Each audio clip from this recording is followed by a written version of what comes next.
Hello engineers. ये हमारा task 66 है, या फिर हम इसे डे 13 बोल लें। बात एक ही है। और आज तारीख हमारी 25 जनवरी हो चुकी है। काफ़ी दिन गुजर चुके हैं टास्क को कंप्लीट होते होते। अगर देखा जाए किसी ने 1 जनवरी से भी स्टार्ट किया है तो आज 25 दिन हो चुके हैं। काफ़ी इंप्रूवमेंट देखने को मिल गया होगा। और अगर कोई अभी भी स्टार्ट नहीं कर पाया है तो अभी भी वक्त है, अभी भी स्टार्ट किया जा सकता है। ऐसी कोई खास देरी नहीं हुई है कि अभी स्टार्ट नहीं किया जा सकता है। अभी भी टाइम है। अच्छा खासा इंप्रूवमेंट अपने आप में किया जा सकता है। बस ये है कि लगना पड़ेगा, अभी से स्टार्ट चीज़ें करनी पड़ेगी। अगर चीज़ें अभी से स्टार्ट नहीं करोगे तो बहुत पीछे हो जाओगे। टाइम फिसलते जा रहा है, इतना जल्दी 25 तारीख निकल गई, पता ही नहीं चला। तो ऐसे ही बता रहा हूँ, टाइम बिल्कुल निकलते जा रहा है। इस टाइम को मैनेज करने के लिए अपने आप को सेल्फ मोटिवेटेड रखो और टास्क डेली कंप्लीट करते जाओ। अगर डेली कंप्लीट करते जाओगे तो चीज़ें इतनी जल्दी कवर हो जाएंगी, पता भी नहीं चलेगा और इम्प्रूवमेंट अच्छा खासा देखने को मिल जाएगा। तो आज हम लोगों को क्या करना है, कल हम लोगों ने जो चैप्टर टेस्ट लिए थे वो काफ़ी ज़्यादा हो गए थे। बहुत सारे लोग टास्क कंप्लीट ही नहीं कर पाए, मैं खुद भी कर नहीं पाया। तो चैप्टर टेस्ट जो कल के बचे हुए थे हमारे दो दो, तो वो हम लोग आज देख लेंगे ताकि चीज़ों में बैलेंस बना रहे। ऐसा नहीं करना है कि एक दो लोग कर लिए बाकी लोग नहीं कर पा रहे हैं तो हम आगे बढ़ जाएं, ऐसा नहीं है। जो मैक्सिमम लोग का जो आउटपुट रहेगा उसके हिसाब से हम लोग टास्क को डिसाइड करेंगे। तो आज हम लोग क्या करने हैं, बीएमसी में जो चैप्टर टेस्ट कल 1 और 2 तक ही हो पाए थे, तो आज हम लोगों को 3 और 4 कर लेने हैं।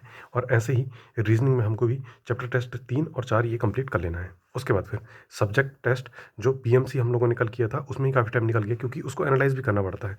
अगर हम लोग ओनली टेस्ट टेस्ट देना चाहें तो टेस्ट देने में तो टाइम नहीं लगता है, लेकिन उसको एनालाइज करके दोबारा क्या क्या चीज़ें पूछी है वो देखने में टाइम लगता है। 7 मिनट का भले टेस्ट है लेकिन उसको एनालाइज करने में 10-15 मिनट लग जाते हैं। तो सब्जेक्ट टेस्ट में हमको एस्टिमेशन एंड कॉस्टिंग देख लेना है। उसके बाद फिर जनरल अवेयरनेस में हिस्ट्री का चैप्टर टेस्ट 3 और 4 ये हम लोग को अटैम्प्ट कर लेना है। पॉलिटी का भी 3 और 4 हम लोग को अटैम्प्ट कर लेना है। ऐसे ही साइंस का भी 3 और 4 कर लेना है और स्टैटिक जीके का भी 3 और 4 कर लेना है। आई होप ये सारे टास्क आज कंप्लीट हो जाएंगे, क्योंकि कल इतने ही टास्क मेरे भी कंप्लीट हो पाए थे और उसको एनालाइज करने में काफ़ी टाइम निकल गया था।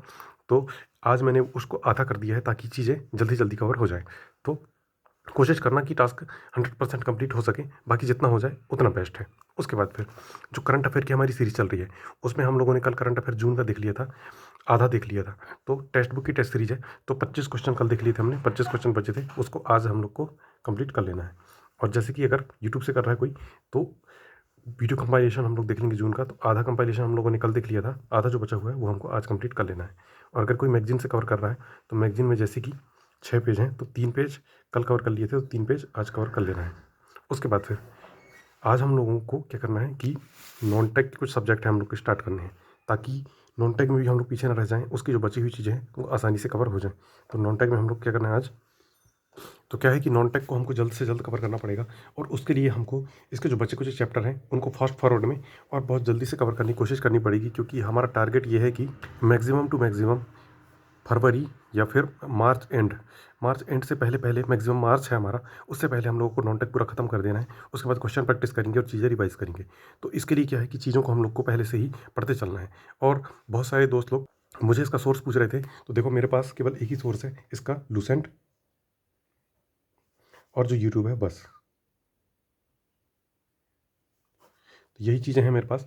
बस लूसेंट से मैं टॉपिक देख लेता हूँ, उसके बाद फिर जैसे कुछ समझ में नहीं आता है तो यूट्यूब में सर्च कर लेता हूँ और उससे मैं कंबाइन अपने नोट्स बना लेता हूँ, ताकि चीज़ें कवर हो जाएँ। ज़्यादा नोट्स मतलब ज़्यादा सोर्स मेरे पास नहीं है, बस यही सोर्स है, इन्हीं से मैं कवर करता हूँ। और अगर किसी को करना है तो लूसेंट से कवर कर सकता है, काफ़ी अच्छी चीज़ें दी हुई है उसमें और काफ़ी ज़्यादा वाइड रेंज उसमें कवर हो जाता है।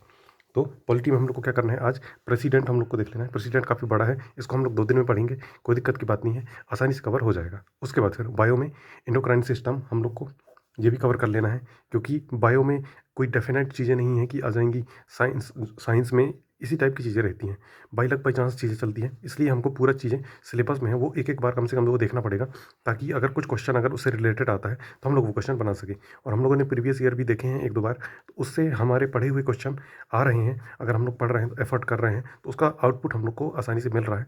तो चीज़ें अगर हम लोग करते हैं तो उसका आउटपुट बिल्कुल मिलता है। अपने पे यकीन रखो और अच्छे से मेहनत करो, 100% रिजल्ट मिलेगा। उसके बाद फिर टेक्निकल में हम लोग क्या करना है कि टेक्निकल में देखो हम लोग 2 सब्जेक्ट लेते थे, तो 2 सब्जेक्ट अब भी हम लोग लेंगे।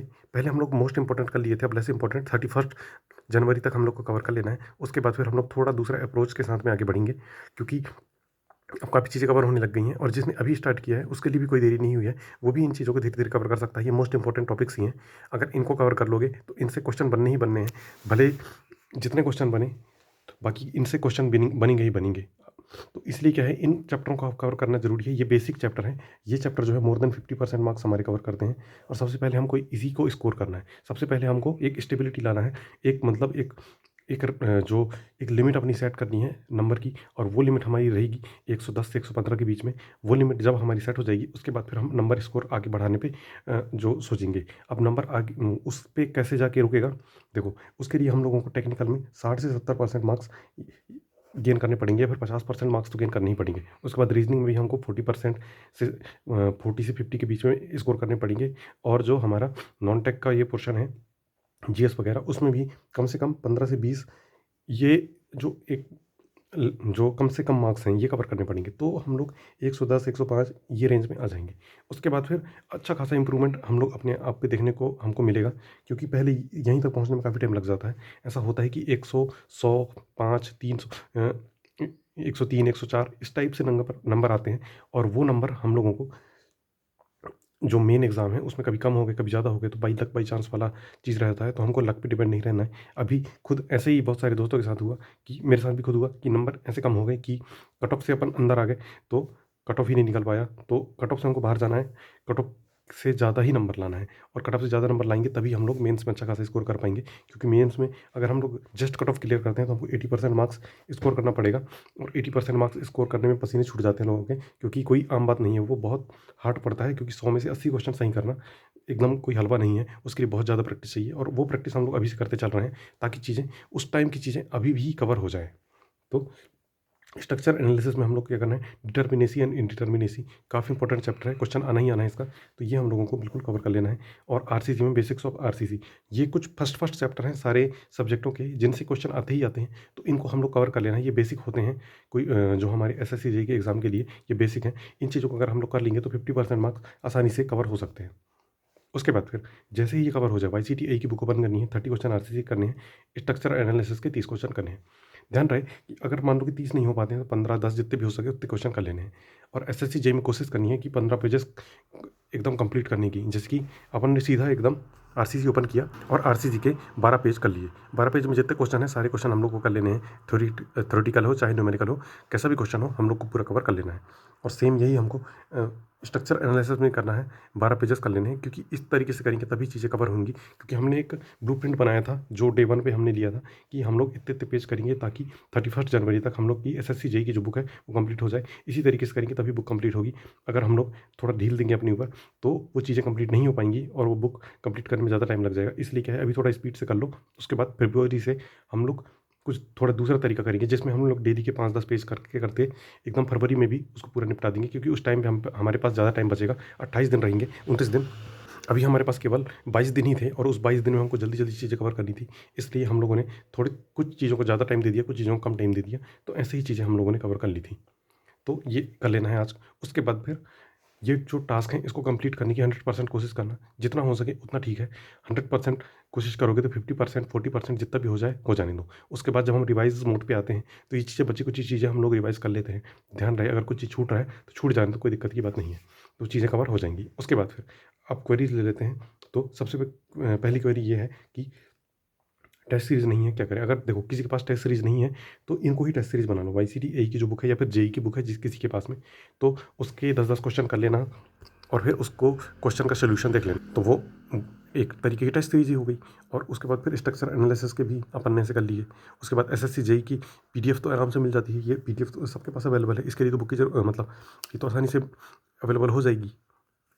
तो इस तरीके से करना पड़ेगा। अगर किसी के पास टेस्ट सीरीज़ नहीं है तो कोशिश करो कि जो ये प्रीवियस ईयर की बुक है इनसे लगाने की कोशिश करो। और अगर परचेस कर सकते हो टेक्स्ट बुक की टेस्ट सीरीज परचेस करना, उसमें काफ़ी चीज़ें अच्छी दी हुई हैं और ज़्यादा चीज़ें दी हुई है।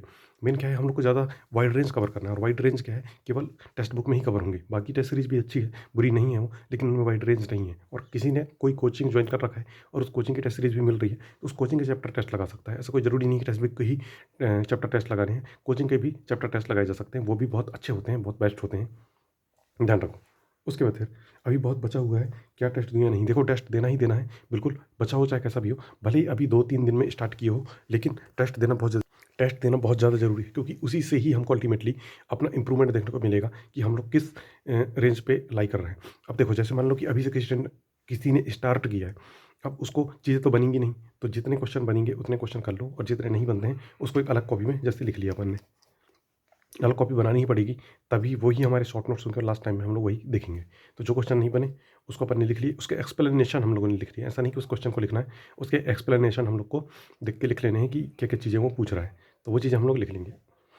और फिर उसके बाद मैं ये क्वेश्चन का भी आंसर एक साथ दे देता हूँ। टेस्ट को एनालाइज़ कैसे करना है? टेस्ट को भी ऐसे एनालाइज़ करना है कि मान लो किसी ने बिल्कुल भी नहीं पढ़ा है, तो जो-जो क्वेश्चन उसको नए-नए लग रहे हैं बिना पढ़े हुए, तो उन क्वेश्चनों को अलग कॉपी में लिख लेना है, ताकि हम लोग बाद में वो चीज़ें कवर कर लें। या फिर कोई टॉपिक नया लग रहा है, तो टॉपिक को लिख लेना, उस टॉपिक की यूट्यूब वीडियो देख लो या तो फिर टॉपिक के नोट्स से उस टॉपिक को कवर कर लो, ताकि दोबारा अगर वो क्वेश्चन आए, तो वो मेरे से गलत नहीं होना चाहिए। बस ये सोच के हम लोग को जो टेस्ट देना है, टेस्ट ऐसा बिल्कुल भी नहीं देना है कि टाइम निकल रहा है, टाइम निकालना है। टाइम निकालने के लिए नहीं देना है, हम लोग को टेस्ट इसलिए देना है, अगर वो क्वेश्चन आया है टेस्ट में और दोबारा अगर वो मेरे पेपर में आता है या कहीं भी आता है, तो क्वेश्चन मेरे से नहीं छूटना चाहिए, उसका कंसेप्ट मेरे को पता होना चाहिए। और उसके लिए इसको एक्सप्लेनेशन हम लोग को देखना पड़ेगा और उसके एक्सप्लेनेशन को हम लोग को जो अलग कॉपी बनाएँगे उसमें नोट कर लेंगे और वो हम बार-बार पढ़ेंगे, क्योंकि वो नई चीज़ें हैं जो हम लोगों ने नहीं पढ़ी है या फिर हम लोग नहीं पढ़ेंगे। तो वो चीज़ कवर करने के लिए हम लोग क्या करना पड़ेगा, अलग चीज़ें देखनी ही पड़ेंगी। तो इस तरीके से करेंगे तो चीज़ें जल्दी से जल्दी कवर हो जाएँगी और ज़्यादा अच्छे से कवर हो जाएँगी। तो बस यही एक प्रॉपर वे है और टेस्ट एनालाइज़ भी ऐसे ही किया जाता है कि जैसे कि 100 क्वेश्चन है हमारे टेक्निकल के, तो 100 क्वेश्चन में हम लोग को देखना है कि पहले तो कौन-कौन से पढ़े हुए आए हैं। उनको नहीं लिखना है, क्योंकि वो हम बार-बार पढ़ेंगे। कुछ ऐसे क्वेश्चन रहेंगे जो बिना पढ़े आए हैं, उसको हम लोग को नोट कर लेना है, क्योंकि वो क्वेश्चन हम लोग पढ़े नहीं हैं और हम लोग पढ़ेंगे भी नहीं। लेकिन हम लोग नोट कर लेंगे तो कम से कम एक बार पढ़ लेंगे। और कुछ वैसे क्वेश्चन देखने हैं जो नए चैप्टर से आ गए हैं, ताकि उस चैप्टर में अगर हम कमज़ोर हैं, तो उस चैप्टर को भी हम लोग स्ट्रॉन्ग कर लें, ताकि दोबारा से अगर वैसे क्वेश्चन आए तो वो क्वेश्चन हमसे गलत नहीं होने चाहिए। बस इसी सोच के साथ टेस्ट अटेम्प्ट करोगे तो 100% अच्छा खासा स्कोर करोगे। पर ध्यान रहे, सोच यही रखनी पड़ेगी कि मुझे मैक्सिमम से मैक्सिमम मार्क्स स्कोर करना है और अगर ये क्वेश्चन अभी गलत हो गया तो आगे चल के मेरा ये क्वेश्चन गलत नहीं होना चाहिए। तो इसी तरीके से बिल्कुल लगे रहो। सिलेक्शन बिल्कुल एकदम नज़दीक है हमारे, सिलेक्शन बिल्कुल 100% हम लोग का होगा। बस अपने आप पे यकीन रखो और एकदम टास्क बनाओ, टास्क कंप्लीट करते रहो, एकदम लगे रहो हमारे साथ में, क्वेश्चन प्रैक्टिस करते रहो, बिल्कुल इसी तरीके से बढ़ते रहो। तो मिलते हैं कल एक न्यू टास्क के साथ में। ओके।